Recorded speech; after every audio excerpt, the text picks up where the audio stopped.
Welcome back to the Daily Rundown with me, Dan Morfitt. So this is the part of the show where our guests can feel free to get something off their chests.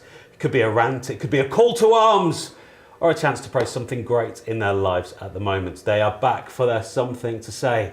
Stephen, I know you want Nina to go first. That's correct. He does want me to go first. That's correct. Nina, what Very is your something gentleman. to say? My something to say this week is about the royals. They're getting involved again in our everyday lives. They're promoting mental health. They've got a project called Heads Together, where loads of mental health charities have come together, and they've given it their royal patronage. Patronage being the operative word for me, because it feels a little bit patronising. They are saying that if we all just get on our boxing gloves or do a bit of gardening, we can all keep really good mental health. Like, what's that accent? I don't know. It's a royal one. It's a royal accent. It's like I was watching Mary Poppins for a second there. If we all sort ourselves out, if we just do a bit of exercise, I just find that quite a patronising notion. I think most people know, especially people that are affected by mental health, know that it's probably better if they get out of the house and do something, but by the nature of their illness, it's difficult to do. It's not that easy though, is it? No, and it's not that telling straightforward. You to get out of the house. Yeah, and do a bit of gardening. Now, my garden's about 3 foot by 6. I don't know how much gardening I would need to do to pick up a sweat. I did wonder why. I saw Prince Willie, Yes. Prince Harry and Princess Katie. Oh, they're all together, a gang now, aren't they? They were wearing headbands. Yeah. And is this what it's for? Yeah, this is the Heads Together. I thought it was working with the Calm campaign against living miserably. That's one of the charities that are involved is Calm, and that's mainly to do with male suicide, isn't it? But no, there's a few different. And on the basis of it, on the basis of that, I think it's a good thing to do. We should be raising awareness of mental health, but I'm not sure the royals are the right people to do it. I'm not sure that sends out the right message to people who suffer from mental health for all kinds of reasons. A big one being poverty, I would think. So I'm not sure I can take them completely seriously. Because the campaign that it's about is just a fantastic thing. The organisations involved, like Calm, Campaign Against Living Miserably, is it? You know, fantastic organisations. They're just great. But it is this question of does the royal patronage actually help the cause? And maybe it does with some people, but there's probably as many or maybe more who listen to soundbite sort of comments and react badly to it, because by definition, the royal family will not talk about certain aspects, because they'll not talk, for example, about the relationship between poverty and mental health. And I think if they're not going to be political, I think mental health in this country has got a political aspect to it. We've lost more funding in the last 4 or 5 years, and it's been knowing something like 10% of the budget. But all political parties have never been good when it comes to mental health. Yeah. They think physical health sort out the visible problems rather than the invisible problems. Absolutely. And I think sticking a few royals on the front of it doesn't solve the surely problem. It's just a modern PR game. It's good in a way that the royals are using their... Is it? And I use the word very, very carefully, celebrity. Well, to shine a spotlight on if you choose to search it on your internet browser, because I don't know whether we're allowed to use that. Oh, you can say Google. But you've also got to say Alta Vista. Oh, right, okay. If you choose to Google it or Alta Vista it, you'll find that the main magazines that are reporting on that story today are the lifestyle women's magazines that are talking about the fact that she was wearing a pencil skirt and a blouse. Does that bring it to the forefront of our consciousness? I can see when people work on these campaigns, you know, and I've done work, not on this specific campaign, but I've worked on like PR campaigns before.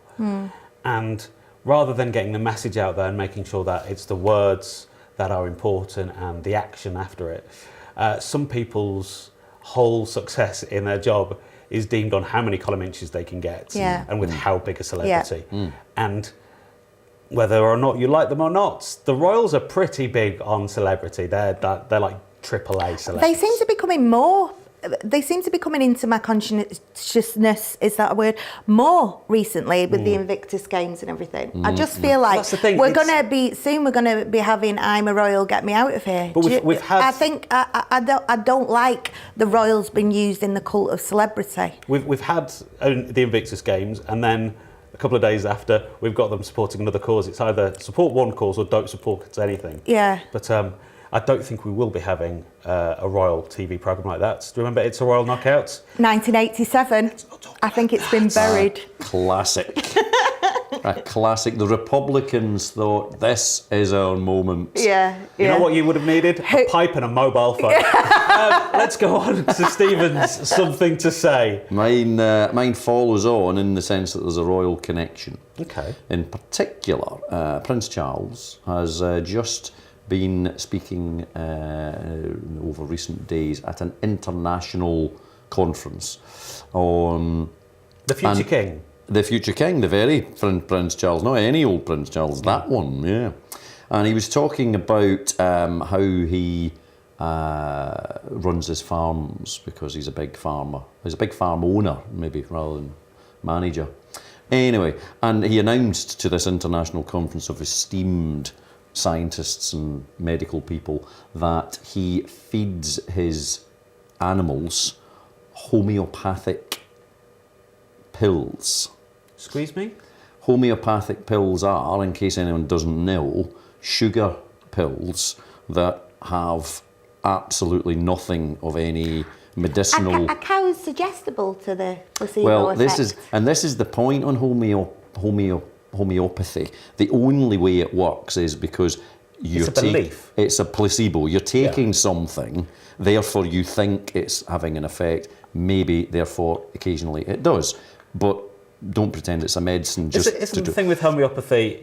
If you have one dot in a jug of water, obviously, and it's a memory. It's a memory. And the future King of England, the man who has been on record to say he talks to his plants, that's him. A man that has been on record that says he's been sending very political letters to ruling governments, ministers. Yeah. Maybe this is why the young royals have decided to back mental health projects. But he believes in homeopathy.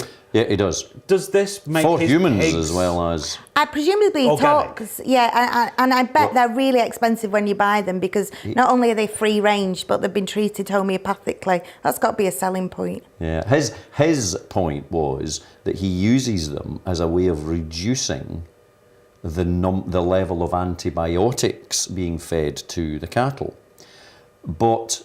Do the cattle know? This is the point. They just don't give them anything. It's quite nice that he's not using antibiotics. But if that's he's going organic, that's a fun thing. If you don't the assumption that the cow knows. If you don't want to use the antibiotics as much, that's okay. Just don't give them anything. But could you just give them a sugar lump and just not call it homeopathy? But don't give them anything. Or just don't give them anything. Don't give them anything. They're not sitting there thinking, I need a tablet. Yeah. But there's somebody, obviously, and I'll say this because studies have gone into homeopathy to see if it is a viable alternative to Western modern medicine. Scientifically proven medicine. And there's nothing that supports it at all. It is a psychosomatic thing. That's mainly, you're right in that it's placebo. That's correct. So somebody's selling snake oil to Prince Charles. That's correct. And he's buying it. And he is going to be the next king. That's correct. The madness of King George. Yeah. That's what I'm slightly worried about. So you've got to feel in the armour of you've got to feel a bit sorry for his cattle, because maybe they actually should be receiving something else. Other treatments as well, like a bit of kind of. Do they proper get treatment? Reflexology. Oh, I see. A bit stones, of kind of maybe massage. someone puts stones on the back. ears. That's fine because Japanese that might de-stress them. Cows get massages. That's what makes Wagyu beef so expensive because they're massaged and plucked and smoothed and not beaten. That's for taste rather than for Of course it's for taste. Not for like... reflexology is not a massage. But I'm just wondering if the Dutchy bacon is a little bit more expensive because they've had a few sugar pills. That's possibly the case. What you both touched selling on point. is royal patronage. Yes. We live in 2016 and we still like it if this highfalutin family that are there by birth and not by action can deem their presence upon the wonders of homeopathy, whether they exist or not, and mental health charities. And we should see that as an indicator of greatness. That's a bit of a worry in this day and age, isn't it? He's becoming the emperor's new clothes, isn't he, himself? He's just been surrounded by people that are able to say, yes, you can have great privilege, you can do everything you want, and he doesn't realise that. It's interesting as well with the royal family. I think when you think about some of the things that Charles has got involved in, I don't dislike everything he's got involved in. I think his environmental principles are sound. And I still think the royal warrant is on Weetabix. So so fair play. Rough with the smooth. Exactly. But the point I was going to make was that there's some people who are supporters of the monarchy who say, well, can't we just have William and Kate now? Next. Bypass. Completely misunderstanding how hereditary monarchy works. No. You need to have whoever's next. Can we just skip everybody and go straight for Harry? If you want, let's go to William and Kate and have a vote on it. Are we allowed to advertise programmes on other channels? Of course we are. Oh, yeah. Take a look at the Windsors if you get a chance. On Channel 4, it is very good. Yeah. Harry Enfield does do a pitch perfect Prince Charles. Oh, yeah. I think we've solved the royal warrant, and Excellent. I don't think we're going to get royal support now on this show. Okay. Oops. Great. Right, after the break, we'll be looking at some of the less serious stories of the day. Stick around for the final bits of the Daily Rundown.